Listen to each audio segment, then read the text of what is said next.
So here we have the Vauxhall Crossland X on a 19 plate. I'm going to start off by hopping inside the car and running through some controls first of all.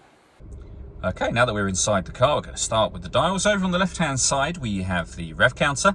We have the speedometer on the right-hand side.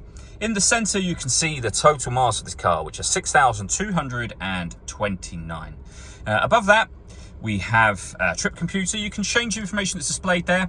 So for example, you can have a digital readout for the speedometer and various other bits of trip computer info should you wish to.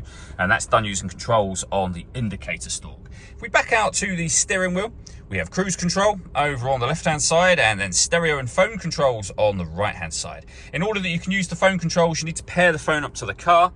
And that, of course, is done over in the center just here. If we go back to the home screen, you'll see that one of your options is phone. Hit that and follow the instructions on screen from there.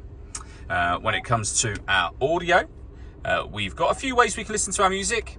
AM, FM and DAB radio, USB input and Bluetooth audio, so you can stream your music wirelessly, as well as making and receiving phone calls.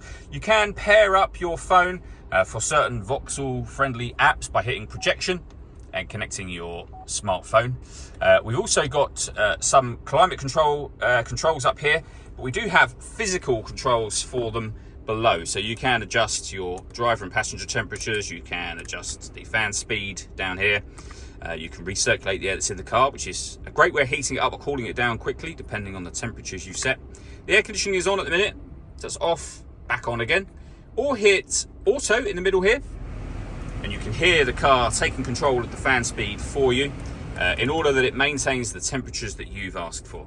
Underneath that, we have a 12-volt charging socket and our USB input, and then the gear lever for the fully automatic gearbox. If I move that out of the way, we have a few buttons here, as you can see. So child locks, parking sensors you can turn on and off. We can turn off the stop and start. This car is designed to cut out when it's stationary in traffic to save you fuel.